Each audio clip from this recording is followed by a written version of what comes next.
Hello guys, a very good evening to all of you. My name is Prachi Tekriwal and I welcome you all to my YouTube channel. Well friends, this channel is for those students who are preparing for NTA UGC NET examination in Labor Welfare Code 55 and also for those who are preparing for IBPS Specialist Officer and other public sector examinations from Human Resource Management. So what we are going to do today, we are going to learn about the teaching aptitude. तो जो students already NTA UGC net examination की preparation कर रहे हैं उन सबको paper 1 जो है वो देना ही रहता है इररेस्पेक्टिव ऑफ कि उनके सब्जेक्ट्स क्या हैं। तो पेपर 1 का ही एक टॉपिक आपका टीचिंग एप्टीट्यूड होता है।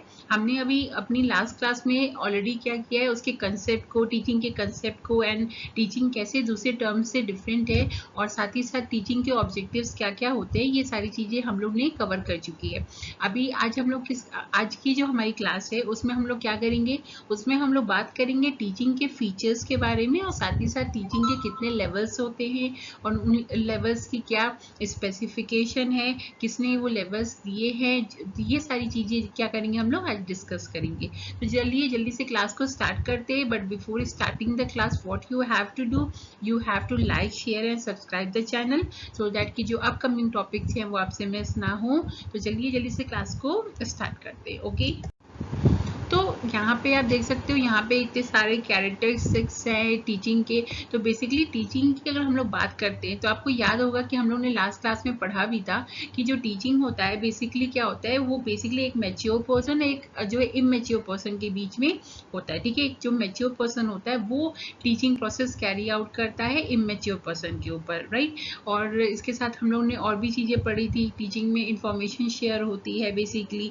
ओके, तो ये सारी चीज़ें हम लोग ने टीचिंग के बारे में पढ़ी थी। लेकिन अगर हम लोग कैरेक्टरिस्टिक्स की बात करते हैं, क्या क्या फीचर्स होते हैं टीचिंग के, तो चलिए आइए देखते हैं कि क्या क्या फीचर्स हैं। तो सबसे पहले आता है teaching is a social and cultural process.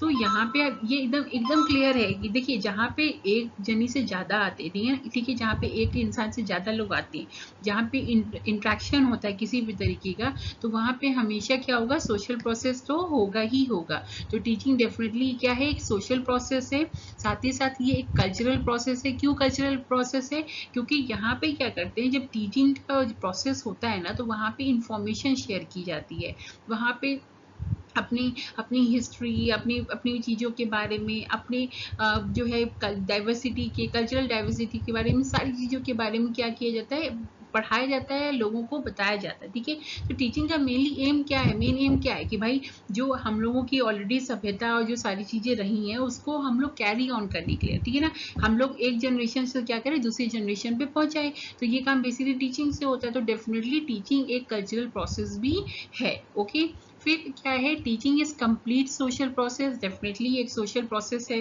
जो भी हम लोग ने बात की। टीचिंग इज गिविंग इन्फॉर्मेशन, अभी हम लोग ने बोला ना कि टीचिंग में क्या होता है, इन्फॉर्मेशन दी जाती है।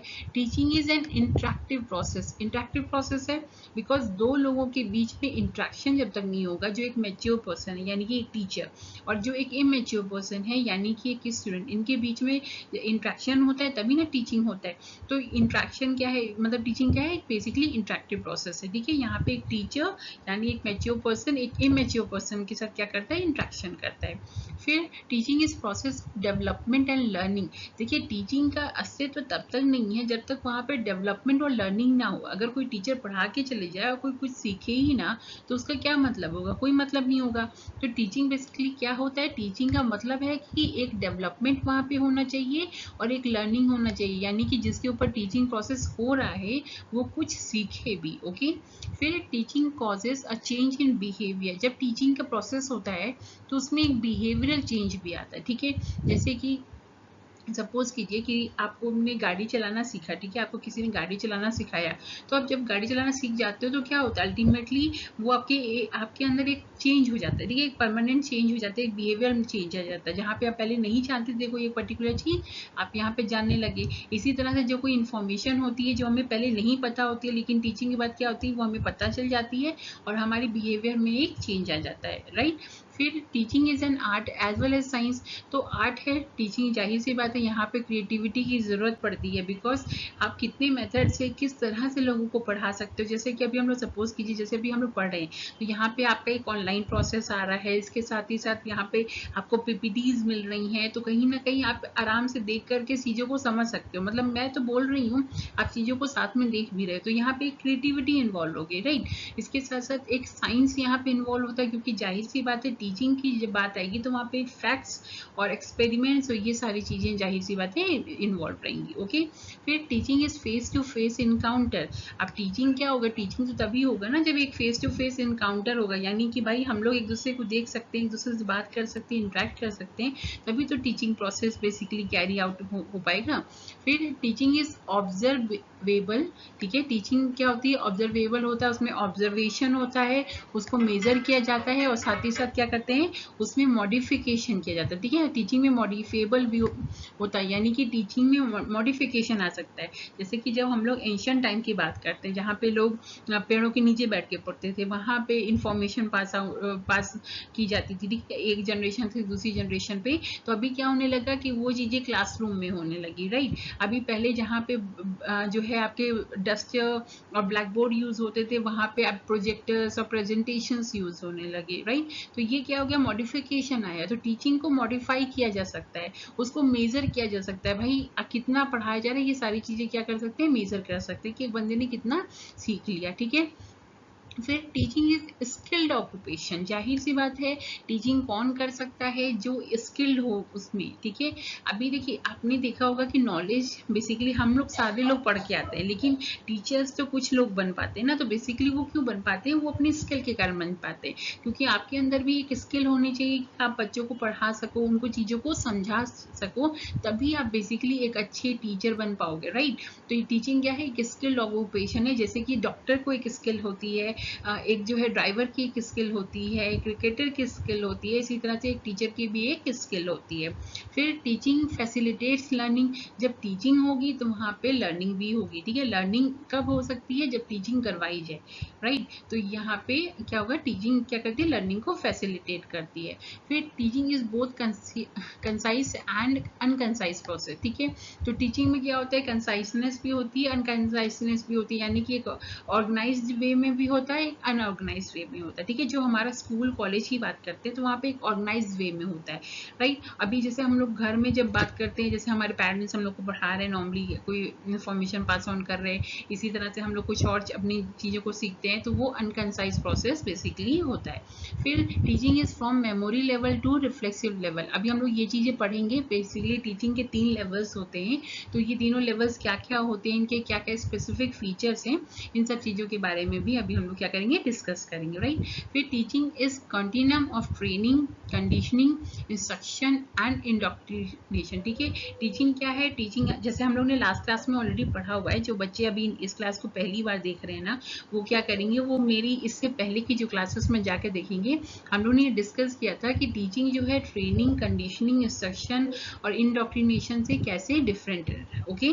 तो जैसे ट्रेनिंग की बात करते हैं, तो ट्रेनिंग एक पर्टिकुलर स्किल सिखाने के लिए होती है, टीचिंग जबकि एक वाइड आपका प्रोजेक्ट होता है। इंस्ट्रक्शंस होते हैं आपकी, कंडीशनिंग होती है, कंडीशनिंग जो एक पर्टिकुलर सिचुएशन पे ही कैसे आप रिएक्ट करोगे, ये सारी चीज़ें सिखाई जाती हैं। लेकिन टीचिंग में आपको बहुत सारी चीज़ें अलग अलग सिचुएशन को अपने आप से सोच करके रिएक्ट करना बेसिकली सिखाया जाता है, ठीक है। इंस्ट्रक्शन में आप जो है पर्टिकुलर काम करने के लिए सिर्फ एक इंस्ट्रक्शन देते हो। टीचिंग में क्या करते हैं, टीचिंग में आपको खुद ये थॉट प्रोसेस दिया जाता है कि आपको कैसे वो काम करना है, ठीक है। तो ये जो सारी चीज़ें ना, ये सारी चीज़ें हम लोग ने ऑलरेडी डिस्कस की हुई हैं, काफ़ी ब्रीफ में डिस्कस की हुई हैं। तो आप उसको जाके क्लास को देखोगे तो आपको बेटर तरीके से ये चीज़ें समझ में आ जाएंगी। तो ये बेसिकली आपका क्या था, ये कैरेक्टरिस्टिक्स थे आपकी टीचिंग के। अब हम लोग क्या करेंगे, अब हम लोग बात करेंगे जो है उसके लेवल्स की, टीचिंग के कितने लेवल्स होते हैं, इन सारी चीज़ों के बारे में, ठीक है। तो इसमें आपकी टीचिंग की सबसे क्या है, 3 लेवल्स आते हैं। इसमें आपका सबसे पहला आता है मेमोरी लेवल ऑफ टीचिंग, ठीक है। फिर अंडरस्टैंडिंग लेवल ऑफ टीचिंग आता है, फिर आता है reflective level of teaching, okay. तो ये तीनों लेवल है, तीनों के बारे में हम लोग चलिए एक एक करके जल्दी से स्टार्ट करते हैं। तो तो इसमें आपका सबसे पहले क्या आता है, इसमें सबसे पहले आपका आता है मेमोरी लेवल ऑफ टीचिंग। ठीक है। तो मेमोरी लेवल टीचिंग बेसिकली यहाँ पे देखिए आपके एग्जामिनेशन पॉइंट ऑफ व्यू से फिर से यहाँ पे क्वेश्चन बन गया। अगर आपसे एग्जाम में पूछा जाता है कि हाँ मेन प्रपोनेंट या मेन रोल किसका था मेमोरी लेवल टीचिंग में, तो आपका आंसर होगा हर्बर्ट। ठीक है। अभी हम लोग जो है इससे रिलेटेड हर्बर्ट की थ्योरी भी पढ़ेंगे जो उन्होंने दी थी इस लेवल के लिए। ओके। तो बेसिकली जो है मेमोरी लेवल टीचिंग जो है वो किसके लिए होती है, जो आपके प्राइमरी और प्री प्राइमरी के बच्चे होते हैं ना, जो स्टूडेंट्स होते हैं बेसिकली उनके लिए इसको यूज किया जाता है। जो किस पे ज़्यादा डिपेंड करती है, जो बेसिकली आपके याद करने की क्षमता पे और आपकी क्रैमिंग जो होती है ना, क्रैमिंग लेवल कितना है उस सारी चीज़ों पे जो है वो डिपेंड करता है। तो अभी चलिए देख लेते हैं इसका बेसिकली स्पेसिफिकेशन क्या क्या चीज़ है। फिर memory level teaching emphasize on presentation of fact, इसमें क्या करते हैं, इसमें फैक्ट को प्रेजेंट करते हैं, इंफॉर्मेशन को प्रेजेंट करते हैं, और इट्स ऑल अबाउट क्रैम। ठीक है। इसमें क्या किया जाता है, इसमें बेसिकली क्रैम किया जाता है, इसमें बेसिकली याद किया जाता है। जैसे छोटा बच्चा होता है तो आप उसको सिखा देते हो, ठीक है, ABCD करके होता है जेड तक, फिर A for ball, B for जो A for apple, B for ball, C for cat, जो है ये सारी चीजें होती है। ठीक है। तो बच्चा क्या कर लेता है, उसको याद कर लेता है। फिर जब भी आप उससे पूछोगी कि ठीक है कि B फॉर क्या होता है, तो वो आपको बताएगा की बॉल। ओके। फिर knowledge and information is gain by learner through the memorisation, इसमें जो नॉलेज होता है और जो इन्फॉर्मेशन होता है बेसिकली वो कैसे गेन करता है लर्नर, वो मेमोराइज करके गेन करता है, यानी कि वो उसको याद करने की कोशिश करता है। राइट। जैसे कि अब अभी मान लीजिए आप छोटा बच्चा है, आपने उसको सिखा दिया कि बिफोर बॉल होता है, तो नेक्स्ट टाइम आप जब भी उससे बिफोर पूछोगे कि क्या होता है, तो वो बिफोर बॉल ही बताएगा। वो जबकि आपके और भी वर्ड्स होते हैं, बैट होता है, ब्रीज होता है, ब्रिज होता है, तो ये जो सारी चीजें होती है ये उसके दिमाग में नहीं रहेंगी, वो उतना ही जानेगा जितना उसने याद किया है। ओके। फिर it is the initial stage of teaching, ये क्या है, ये इनिशियल स्टेज होता है टीचिंग का।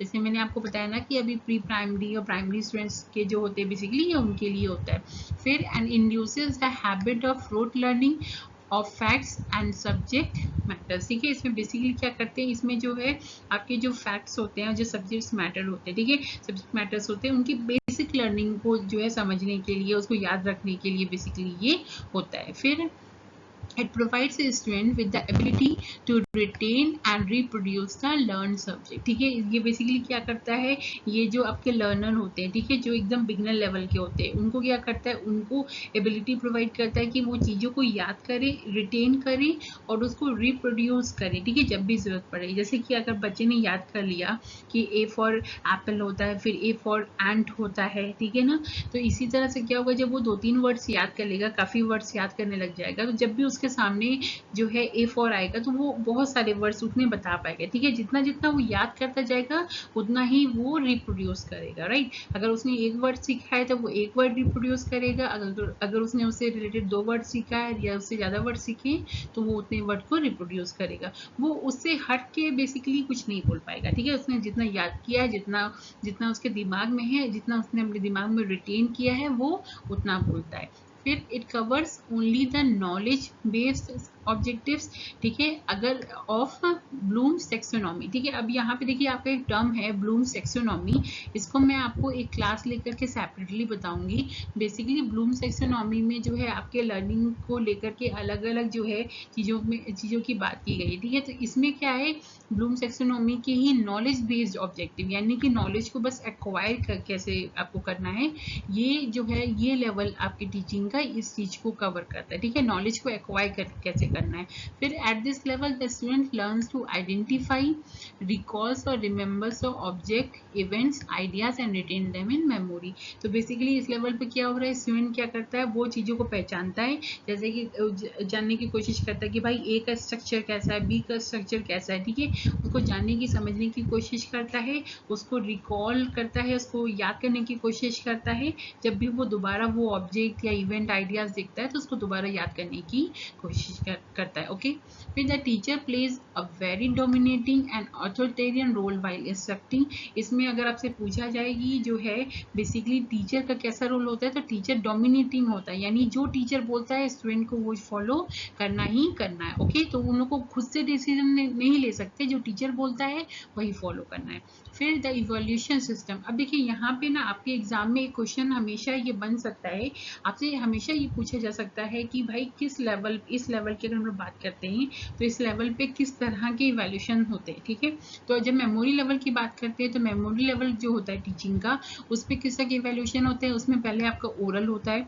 जैसे अभी छोटा बच्चा है ABCD, तो उनका बेसिकली एग्जाम्स में क्या होता है, उनका A to Z भी पूरा नहीं आता है, होता है ना ऐसा।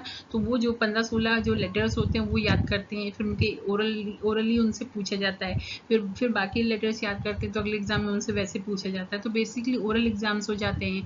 फिर कुछ बच्चों में रिटन एग्जाम्स भी होते हैं, सिर्फ उतना ही वर्ड्स लिखवा के उनसे देखा जाता है।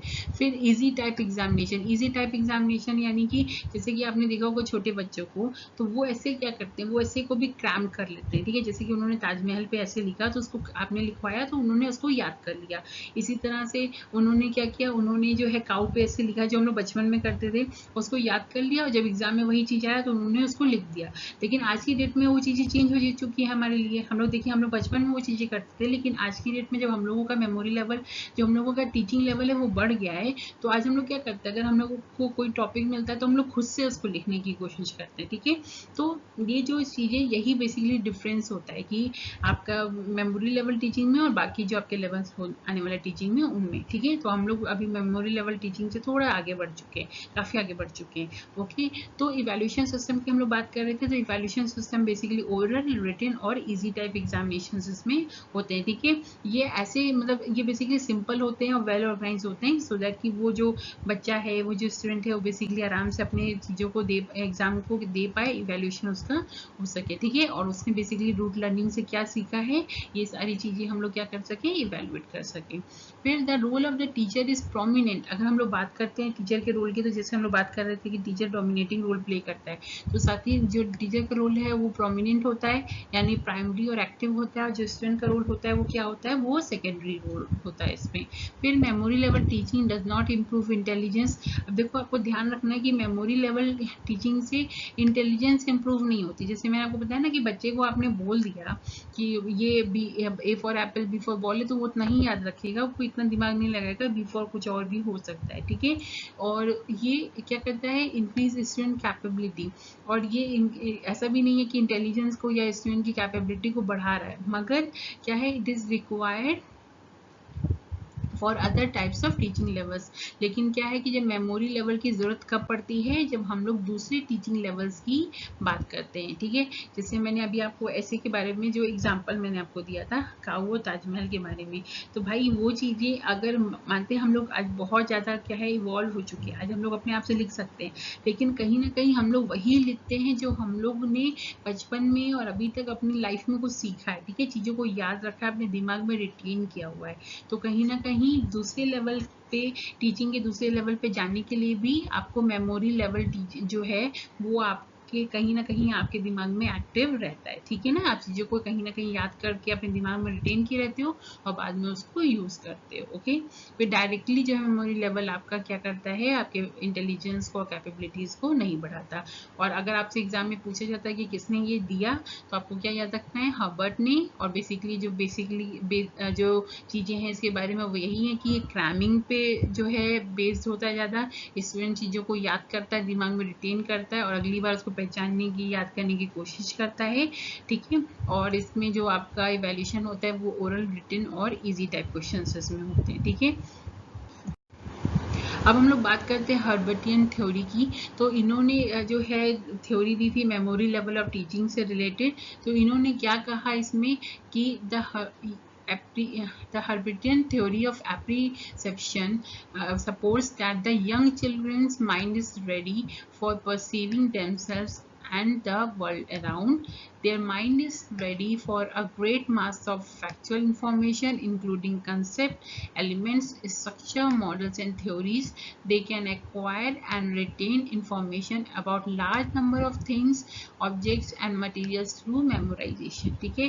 अभी आप देखोगे ना कि जब हम लोग छोटे थे ना, तो कहीं ना कहीं हम लोगों को कोई चीज़ें सीखने में ज़्यादा आराम रहता था, ठीक है। हम लोग ज़्यादा अच्छे तरीके से सीख पाते थे। जैसे कि अगर कोई लैंग्वेज ही सिखानी हो तो एक छोटा बच्चा जल्दी सीख जाता है। अगर हम लोग बड़े बच्चे के जो बड़ा जो काफ़ी एज वाला स्टूडेंट है तो उससे अगर हम लोग कंपेयर करें तो इसका रीज़न यही है कि मतलब जैसे हर्बर्ट ने अपनी थ्योरी में कहा कि जो एक यंग माइंड है, यानी कि जो एक अभी फ्रेश माइंड है, जो एक अभी बहुत इमेच्योर पर्सन है, उसके अंदर क्या होता है, उसके अंदर एक क्षमता होती है कि वो काफ़ी ज़्यादा कंसेप्ट एलिमेंट्स को और स्ट्रक्चर्स को, मॉडल्स को, थ्योरीज को क्या कर सकता है, समझ सकता, अपने दिमाग में जो है वो रख सकता है। ठीक है, बहुत सारी चीज़ें वो एक साथ अपने दिमाग में रख सकता है, याद कर सकता है। ठीक है, अभी जैसे अगर आपसे जो है पूछा जाए कक्का गगा सुनाने को तो हम लोग को नहीं आएगा। ठीक है, लेकिन एक छोटा बच्चा होता है तो उसको काफ़ी सारी चीज़ें आती हैं।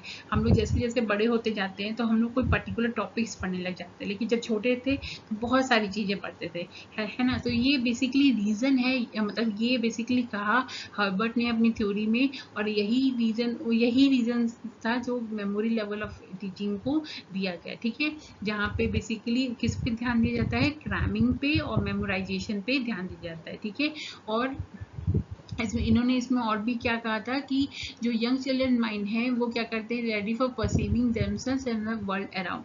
वो क्या करते हैं, वो जो चीज़ें याद करते जाते हैं उसी के अकॉर्डिंगली अपनी दुनिया को देखते हैं, उसी की बेस पे। ठीक है, और उसी चीज़ को अपने दिमाग में रखते जाते हैं, रिटेन करते जाते हैं। ठीक है, फिर ये था आपका हर्बर्ट थ्योरी के बारे में। अब हम लोग क्या करते हैं, अब हम लोग बात करते हैं अपने नेक्स्ट लेवल की। ठीक है, तो लेकिन नेक्स्ट लेवल से पहले आपको यहाँ पे एक टॉपिक और आ रहा है, क्लासिफिकेशन ऑफ मेमोरी। ठीक है, तो यहाँ पे आपसे जो है एग्जाम में क्वेश्चन अगर इससे बनेगा तो कैसे बनेगा, इसमें आपको जो है कुछ स्टेटमेंट दे दी जाएंगी और आपको जो है memories, basically type of memories option में दिया जा सकता है। आपको पहचानना होगा कि वो ऑप्शन जो है आपका, वो जो स्टेटमेंट है वो किस मेमोरी से रिलेटेड है। ठीक है, तो इसमें आपकी सबसे पहले क्या आता है, इसमें आता है इमीडिएट मेमोरी। ठीक है, तो इमीडिएट मेमोरी का मतलब क्या है, when a recall is immediate. Immediate memory कब होती है, जब हम लोग रिकॉल करते हैं और वो चीज़ें हमें तुरंत याद आ जाती हैं। जैसे कि हम लोग अपने नाम की बात करते हैं, जैसे कि अगर किसी ने बोला, हम लोगों का नाम बोला, तो हम लोगों को भी अपना नाम बेसिकली याद ही तो रहता है ना। तो किसी ने हम लोग को नाम बोला, हम लोग ने तुरंत रिएक्ट किया, तो वो हमारी इमीडिएट मेमोरी होती है। तो कुछ चीज़ें क्या होती है, वो हमारी इमीडिएट मेमोरी में जा कर के आ जाती है। जैसे कि हम लोग बात करते हैं, हम लोग को भूख लगती है तो हम लोग को पता होता है कि भूख लगने पे खाना खाना होता है। कोई हमारा नाम बुलाए तो हम लोग तुरंत रिएक्ट करते हैं, तो ये सारी चीज़ें हमारी इमीडिएट मेमोरी में सेव होती हैं।